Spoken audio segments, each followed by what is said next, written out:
Hello, everybody. My name is Graham Elwood, and you are watching Boom, the political vigilante. Oh, yes. The most powerful YouTube show in the world.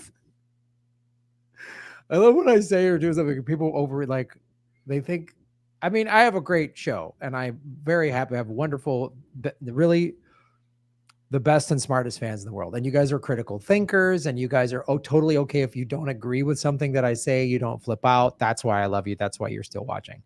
The flip outs, we've weeded them out, thankfully. So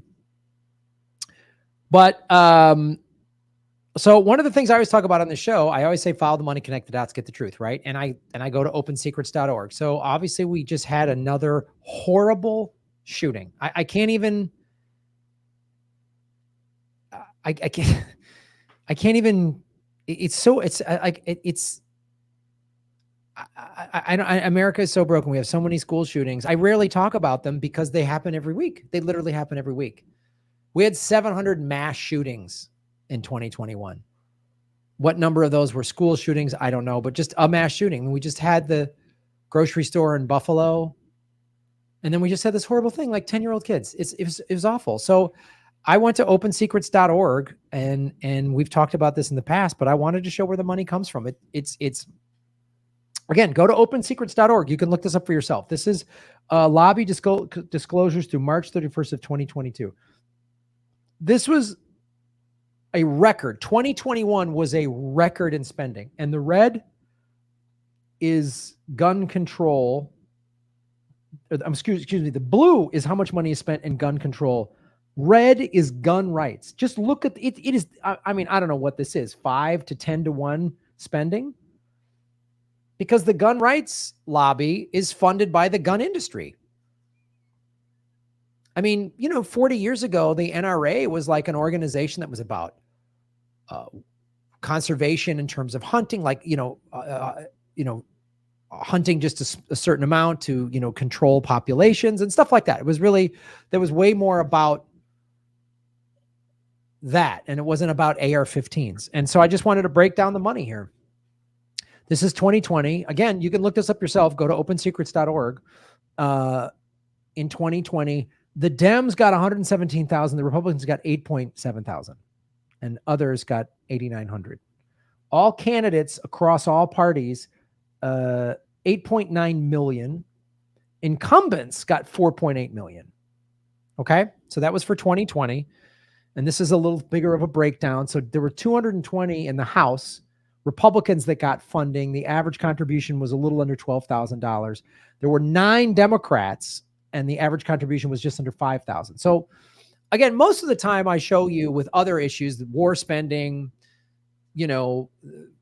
blocking Medicare for all, it's pretty even across Democrats and Republicans. This is one of these things where they heavily fund the Republicans, right? But we're going to show you too how the Democrats, typical, even if they don't get money, they talk a big game and then do nothing about it. And this what's unfortunately going to happen. I hope I'm wrong. I hope they actually pass some legitimate stuff. And we're going to bring Ron Placone on the show in a sec to talk about. There's a lot of issues, a lot of reasons that contribute to this. But this is I have to show you this. In the Senate, 13 Democrats with an average contribution of $591, 28 Republicans with an average contribution of $77,000, and 1 independent got $7,700. So that is a lot, right? Here are just some of the names. Rand Paul at the top, John Kennedy, Steve Scalise, all Republicans for the most part. It's mostly now. This is one of those ones that's heavily weighted to the Republicans. We should note that like AIPAC, the AIPAC gives mostly to the Democratic Party. That's why the Democratic Party will never.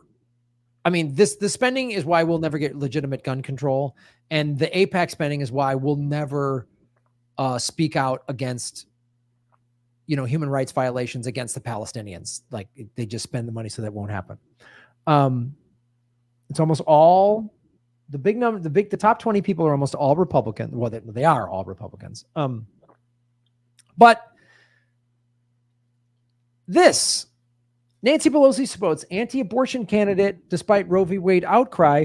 This guy is also Harry Kuehler in Texas. Oh, he's also a pro-gun Democrat. Oh, he's anti-abortion and pro-gun, but he's a Democrat. This is what I always tell you. This is why the vote any blue will do. This is what we get. AOC blasts Democratic leaders for finally AOC calling out the Democrats. Boy, she's been asleep for the last 2 years for boasting pro-NRA incumbent Henry Cooler. This was an utter failure of leadership. AOC said hours after a gunman killed 19 children in Texas in the school. Maybe, I don't know, maybe this is going to wake AOC up to the fact that, like, her party's corrupt. I doubt it, but I don't have any more faith for anybody fixing the Democratic Party from within. I have no faith in that at all. But I wanted to talk about this. Host of Get Your News On with Ron, friend of the show, and we're going on tour in July. Ron Placone. What's up, Graham? Good to see you. Good to see you too, man.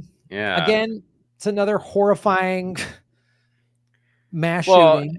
And that's why, I mean, I do not have any confidence in things changing strictly through policy measures, because it has been 20 plus years.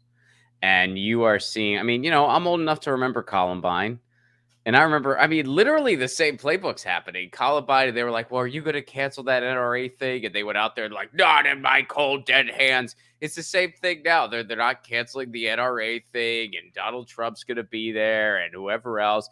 And you see grandstanding from both sides. You see the Republicans like, no, it's not about guns. It's about mental health and nothing else. And then you see the Democrats like, we need to do something, but here's just a gestural thing that we're going to do and nothing else. You know, the big actor this time was Beto O'Rourke, and it'll be someone else next time. I mean, I do not have any confidence at all. And by the way, for people who are like, well, Beto O'Rourke at least did something. When he was asked directly why Chuck Schumer's not going to propose gun legislation, that's another thing here. Chuck Schumer straight up said, we ain't doing shit. He didn't use those words, but he pretty much said, we ain't doing shit. And when Beto was asked about that, he ignored the question. So, okay, all right. You want to pat these people on the back for their grandstanding and their theatrics, you go ahead. But after 20 plus years, I am freaking tired of it, and I'm here to tell everyone it's a fucking hamster wheel. The same thing happens. The cycle repeats. They do these grandiose things. They count on people to forget. There's a study, I think it was, I forget who did this study. It was one of the Ivy Leagues, but there was a study that says people usually lose their anger in 3 days. So after 3 days, people are done being angry about this stuff because shootings are so freaking common. I mean, there's been as many shootings as days pretty much. So it's so freaking common that in 3 days, people are over it anyway. Then they go back to sleep, and the same shit happens again, and the cycle repeats. And because we're the United States of America, we have these hyper-tribal things where it's like you're either you are in camp, we can't possibly do anything, we're going to do fuck all. Or you're in like, well, I guess you just want to take everyone's guns. You want to get on an Amtrak and just take every single gun, which, by the way, is a totally unrealistic solution, would never work, and would cause a freaking civil war. That's a really shitty idea. But there are tons of common sense things we could do that other countries freaking do. People think that there aren't guns in other countries. There are, but they don't have the problems we do. Why? Well, a number of reasons. One, they have regulations on how much ammunition you can have.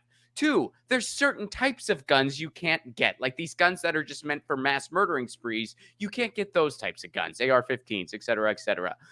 Three, you have to register it in a lot of cases. They have tighter regulations on that. They have tighter background checks. You can't buy things at a gun show or these magazines. They don't have anything like that. There's classes that are required. They have voluntary buybacks, all these things. Oh, and they have better social services too. They have things like healthcare and education and stuff like that. So you combine all these things, and all these other places don't have the frickin' problems we have. So instead of starting to go in that direction and have real solutions, we come up with batshit nut solutions like, oh, let's just not have schools anymore. Republicans have been pushing that, and some other random people as well have been pushing, oh, I guess schools are the problem. Let's only have one entrance. What the fuck? We to watch America's reaction is that we are losing our mind. I mean, like, well, time to arm teachers. So if you're telling me, and this is, I haven't said, I mean, this has been said, this has been repeated 1,000 times on social media, so I'm going to say it here. I can't claim this as my own, but if more guns was a solution, then America would be the safest country on the face of the earth because we Yeah, have no more kidding. guns than anybody. And really, teachers, this stressed out, underpaid group, that's the solution? Like, no, don't make schools better. Don't, like you say, and again, people always say, well, look at Sweden or whatever. Yeah, Sweden has amazing social services. They have really good health care. They have, I mean, Sweden is always they used. have ammunition laws, I'm pretty sure. Yes. I'm pretty sure Sweden or it might be Switzerland, but they have rules, like very strict rules on where you can go to use that gun, and you have to go to certain places, and ammunition is only there. Yeah, I mean, and on top of all the other stuff you mentioned. On top of all the other stuff, not to mention they don't dump all of their money into war. So they have a good school system. They have free college. So anybody out there that's like feeling despondent for any number of reasons, you know, that kid is probably caught so much earlier in the system in a country like Sweden and given help, you know, not just like thrown into some classroom and given an iPad and a bunch of shitty food. I mean, that's the other thing too. Like, we have a country that consumes way too much sugar, caffeine, opioids, prescription drugs. I mean, not only that, I mean, that's got to contribute to the mental illness. And we are the most propagandized country ever. So everyone's fed crazy shit. We're all propagandized, whether and even us who feel like, oh, we've woken up and we're more knowledgeable than we were, which we are. There's still shit we just, I don't know. You know, it's so crazy. And then because we're also, and I'm sure, you know, the root of all of this is hyper-capitalism, where the individual and making money for somebody else is what's important, not community, not getting to know each other. I mean, I was watching on TikTok, this woman, she's from, and I forget which country, but she's from Africa, like a village in Africa. And she was asked, what's the first thing, the biggest thing you notice about America? She goes, everyone's so individual. Yeah. People live in the same building, the same neighborhood for 20 years, and they don't know all their neighbors. She goes, that just wouldn't happen where I'm from, because you learn early on in a village, you need it. You need everybody. Like you come to my house and knock on my door and you want to borrow whatever, a cup of rice or firewood. I gladly give it to you because I might knock on your door and need something else.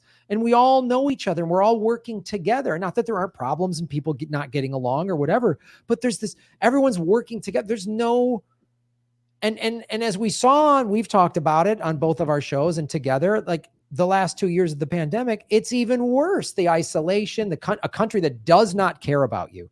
Does not care about you. Nobody cares about you. And then social media is all designed to keep us fighting with each other. It's unreal that how easily everyone just fights with each other. And then you add into that mix, easy access to guns. The kid bought the gun legally, man. It's almost always a legal gun owner. You know, I mean, I even forget the guy's name, but it was I can't remember all the shootings, but again, young black man, legal gun owner. They had a no-knock warrant. They kicked in the door. He did everything they're supposed to do, keep a gun, and the cops didn't identify themselves. He boom, they kicked his door. He reached for his gun and they killed him. He wasn't even listed on the warrant. The NRA didn't care about that guy, even though he did everything the NRA says he's supposed to do.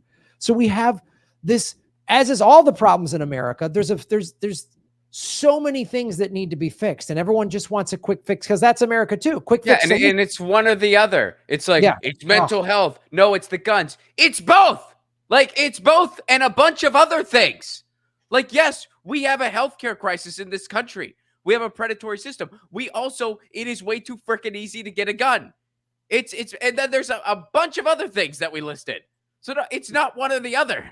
Like, it's just, I mean, and again, it's always for profit, right? So the healthcare system is for profit. That's why people die when they don't have health insurance. That's why the number one cause of bankruptcy is medical debt. It's for profit. The gun industry is for profit. Every time there's a mass shooting and the Democrats say, you know, we were going to make gun regulation, and soulless jackasses like Ted Cruz go, oh, the Democrats are coming for your guns, and they do that thing. Gun sales go up. I mean, and again, I have no faith that anything's going to change because, like you said, I've heard all of this literally word for word before. I've heard all the speeches. I've heard the thoughts and prayers. I've heard the pro-gun people say this, the anti-gun people say that. Nobody has any real solutions. I hear that nothing is going to change. Nothing. And more kids are going to die. More innocent people are going to die. If you live in America, first of all, your children are not safe and you're not safe. We're not safe living in America at all. We're not. Yeah, I mean, dude, a good friend of mine, we talked, he lives in Italy with his wife and his 3 kids. And, they were kind of going back and forth. They thought they were going to raise their kids in the States. They decided to go back to Italy. And we were talking about it. And he was kind of feeling a little guilty. Like she's Italian, he's, American. Right. We were college buddies and he was feeling kind of guilty. And I'm like, dude, you gave your kids the best gift you'll ever give them. I mean, I'm sorry. I'm not saying Italy's perfect and doesn't have its problems. Of course it does. But I mean, if those are your choices, where to raise a kid, there is no question what is a better chance for that kid. And it's sad that that's the case. And then I bring them up because that same, I saw his wife posted on social media. She's like, I woke up from this panic nightmare and then I breathed a sigh of release because I remembered we left the United States. Because she saw the news and she thought of her kids. And then she's like, oh my God. And then she remembered, oh yeah, we're not in the United States. Thank goodness. And I feel, I mean, I started a new series called Expatriate where I talk about different ways to leave the United States should you choose to. Most of the people who have emailed me, they're all people who are scared for the future of their kids. And I can't blame anybody for being like, okay, I can't. I mean, my wife and I, we are undecided on whether or not we want to have children. But we are decided if we choose children, we're out. And it was something I was melting on. I was like, I will not raise them in the United States. Not under any circumstance will they be raised in this country. So you want kids? I'm on board. But better get ready to get some passport stamps. They will grow up somewhere else. Yeah, and when you hear the insane debates in America, and then you talk to people from other countries, they're just like, what's wrong? America is an insane asylum.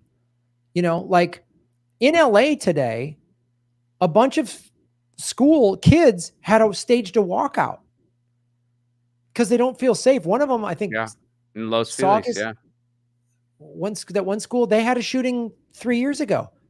And one of the girls that got shot was at the protest. Like, I don't feel, she's like in tears. She's 16 or 17 years old. I mean, I remember I have 6 nieces and nephews.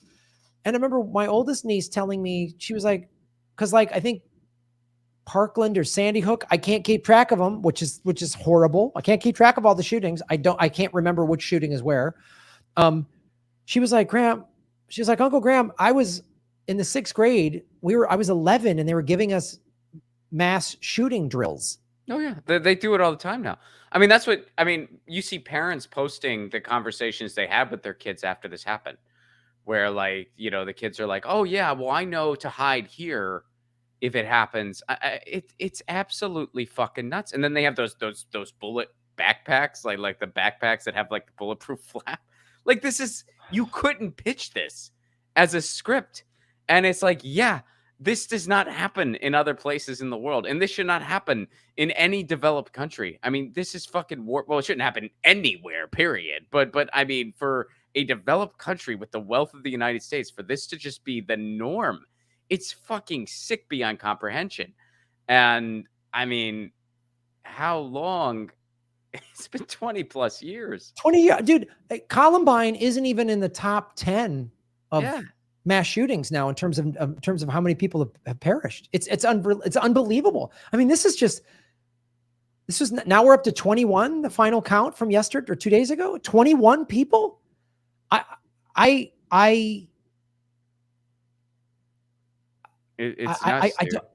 don't want to live here anymore. I don't want to live in America. I don't know what to do. Like, I'm so torn because I just toured in April and we did a show together and it was awesome. And I feel like, God, I got this hour of political stuff and regular crowds are really digging it. I'm just like, I did a show last night. I'm just like, boom. And I'm like, but do I want to tour America? I'm not safe. And my 6 nieces and nephews, 2 of them are out of school already, but there's still, well, actually 3 of them are out of school now, but there's still 3 that are in college or high school. And yeah, I don't know, man. It's tough. not to I mention mean, just a mall anywhere. I mean, a comedy yeah, club. I mean, I mean, anywhere. are we safe? Dude, I mean, it's pretty freaking crazy to think about. And I mean, yeah, I feel you because I really love my neighborhood, man. I mean, it's there's great food. It's you know, it's Little Italy, so there's tons of great food. There's a really good punk rock scene, and there's the beach and perfect weather. So I'd have a hard time finding a place that fits me better than San Pedro, California. But shit, man, it sucks. It's in this country. It does. It That's absolutely like the does. biggest flaw. What's the biggest flaw in your neighborhood? It's in the United States. In the United I wish I States. could just take the whole thing and move it somewhere else. Can I just move a cool beach neighborhood to like somewhere that's got, that's the other thing too, as I'm getting older, I'm like, I'm taking it to Portugal. can we just put this Cali beach town in Portugal? Like, I think I hear there's good surfing there. Cause I'm just like, first of all, as I'm getting older, I'm like, do I want to live in a country that is not going to give a shit about me when I'm older and I'm going to have crippling medical debt or something? Like, I don't want that, let alone I could just take a stray round at any moment. And we haven't seen anything yet. When the economy really collapses and we're gearing up for a recession, then what? Yeah. Oh yeah. It's gonna, yeah, it's gonna get worse.